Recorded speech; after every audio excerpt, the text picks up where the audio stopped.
मित्र तो बहुत होते हैं भैया दुनिया में, और आजकल का जमाना देखे तो संसार में देखो तो सबसे ज़्यादा मित्र तो आज के लोगों के फेसबुक इंस्टाग्राम पे होते हैं, और असल जीवन में देखो तो मित्रता के नाम पर स्वार्थ ही भरा हुआ है।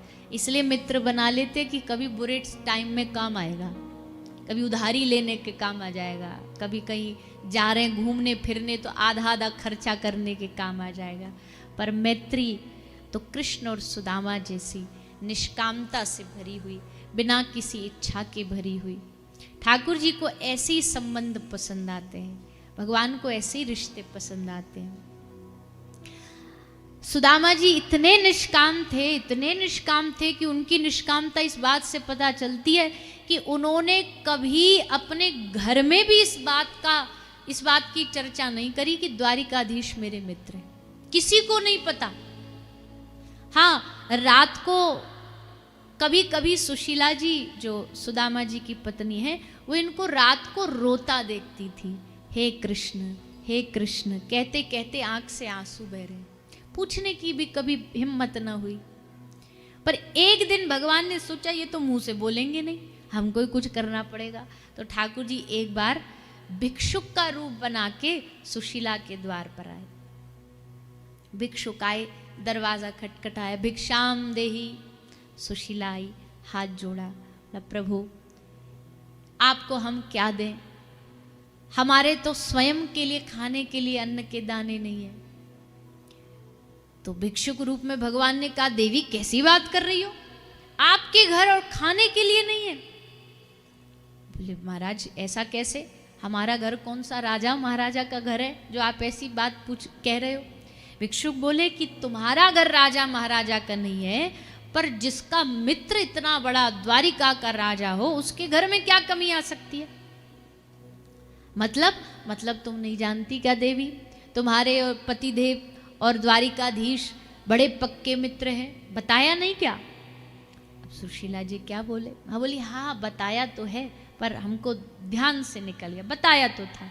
ठाकुर जी ने कहा बस अब हमने बीज बो दिया, ऐसे तो सुदामा आएगा नहीं, पर जब पीछे से धक्का लगेगा, जब पीछे से सुशीला बार बार प्रेरणा देगी तब पहुंचेगा।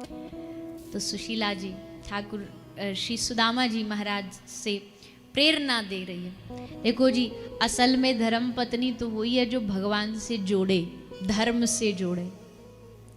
और वैसे विशेषकर पत्नियों का काम भी ये होता, पुरुष तो नेक थोड़े से मतलब होते हैं धर्म में, पर नेक थोड़े महिलाओं से थोड़े पीछे रहते हैं कमाने में। बोले हम तो कमा लेंगे, तुम कर लो ये सब पूजा पाठ, भजन पूजा, ये कथा वथा, ये सब तुम्हारा काम। वैसे ऐसा होना नहीं चाहिए, क्योंकि अब कल को तुम कहने लगो भजन तुम कर लो, पूजा तुम कर लो, कथा तुम कर लो, सब हमें मिल जाएगा, तो फिर ये भी कह दो कि भोजन भी तुम ही कर लो, हमें अपने आप मिल जाएगा। तो ये तो कभी हो नहीं सकता। स्वयं का किया गया स्वयं पाता इंसान। इसलिए अपने आप को खुद भजन में लगाना चाहिए।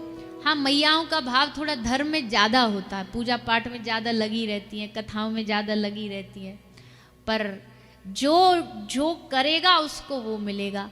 हरिनाम जो करेगा, माला जो करेगा, उसको करने से स्वयं प्राप्त हो जाएगी। अब एक घर में महिला माला करे और सबरे घर बोले बोले इसी में हो जाएगा हमारा, तो ऐसे नहीं होता।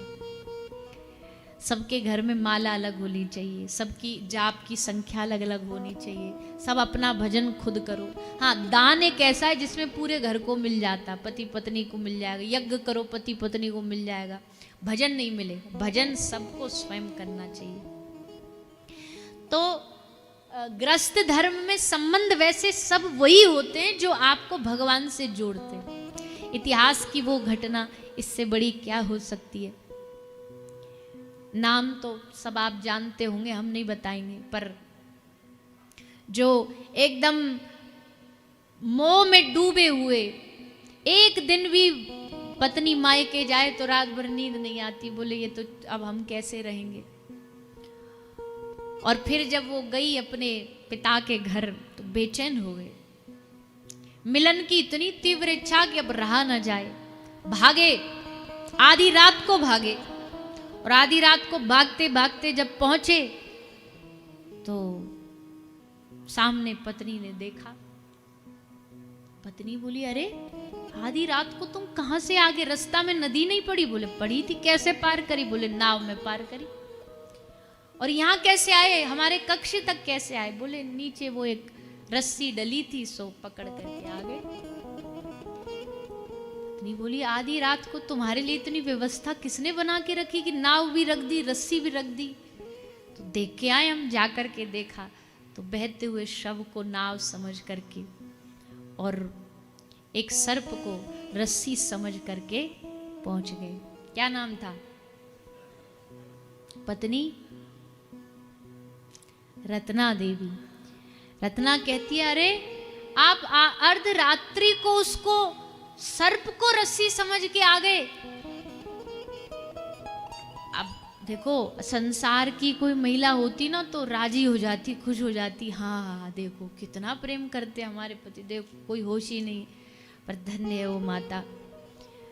कहती है कि इस हाड़ मास के शरीर से तुम इतना प्रेम करते हो, काश इतना प्रेम तुम राम से करते तो आज रत्ना ने तुमको राम मिल जाता।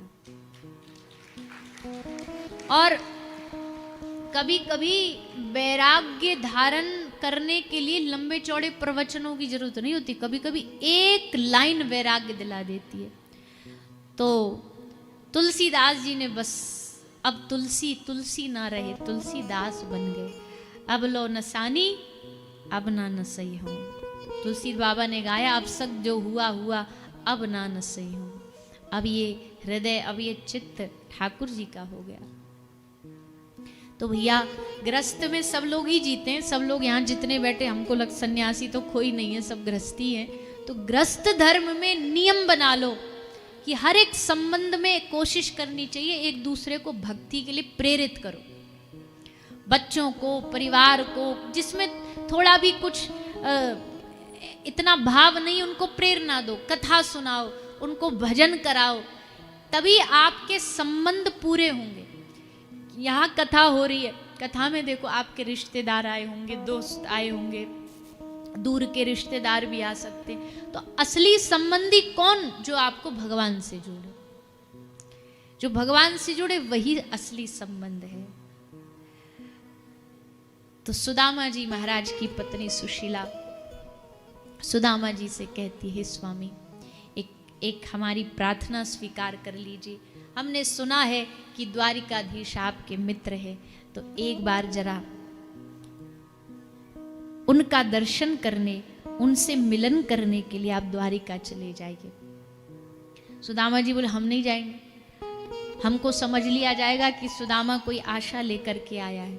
बोले, जरूरी थोड़ी है कि आप कुछ आशा ही लेकर के जाओ, मिलन की भी तो आशा होती है, मिलने की भी तो आशा होती है। तो आप केवल मिलने के हिसाब से आप उनसे मिलने चले जाइए। सुदामा जी मन में भाव लेकर के ठाकुर जी से मिलन की इच्छा लेकर के चल पड़े।